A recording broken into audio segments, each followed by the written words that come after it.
What do we do when our human dignity is taken away? What would happen if you were captured and starved because of your religion, or you were forced to marry someone who you did not love?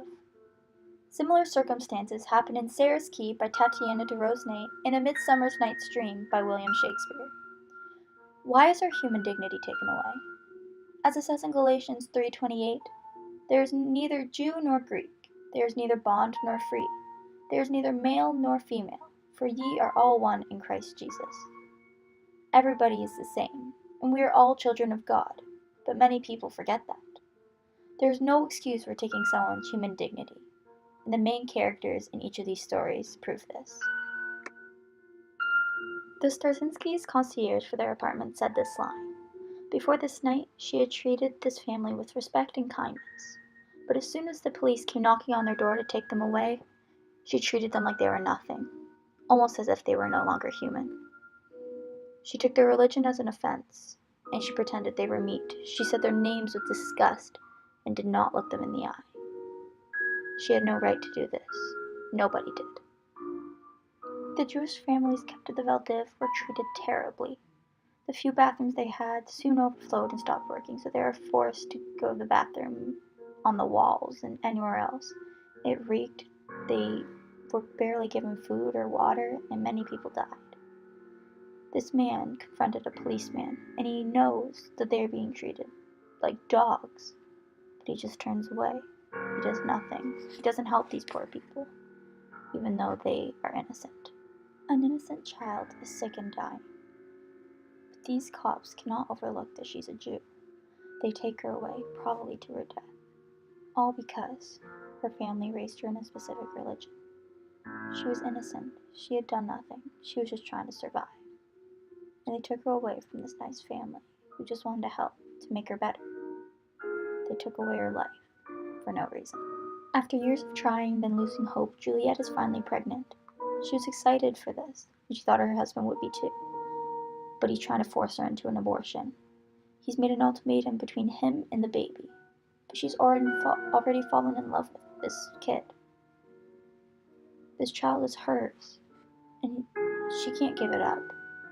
He cannot make her choose, because he's taking away her right to love, her right to her own body, all because he's having a midlife crisis. He cannot take away this right. Sarah was trying to run away from her past, but she didn't realize that she was taking away her son's right to know, and his human dignity to understand what his mom went through. He wanted to know, he wanted to understand his mother, but she never told him. He had to find out from a complete stranger in a coffee shop.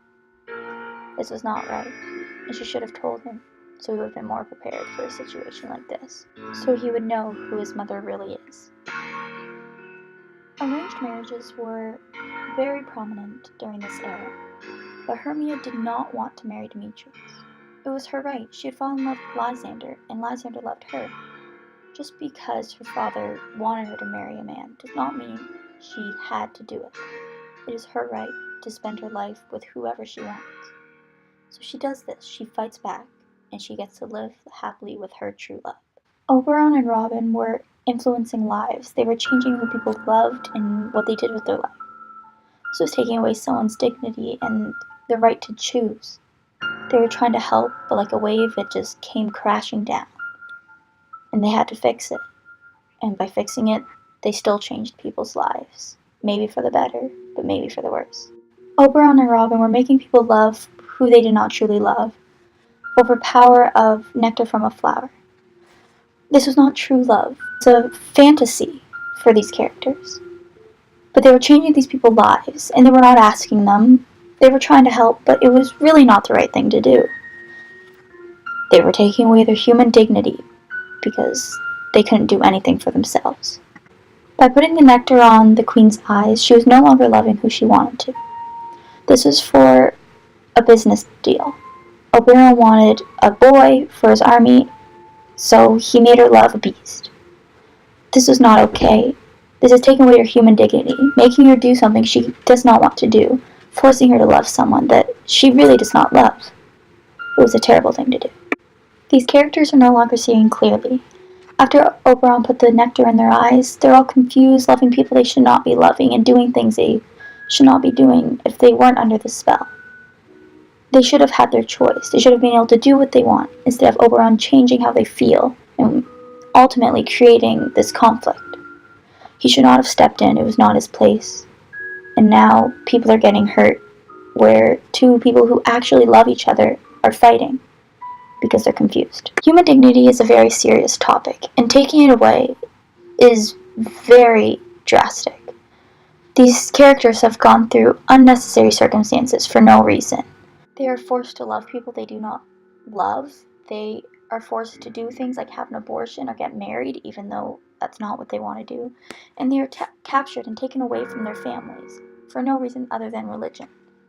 A lot of these photos are a bit abstract, but they have a deeper meaning which connects directly to these quotes. Human dignity is necessary for everyone to have. Without it, we are lost, and we are no longer truly ourselves.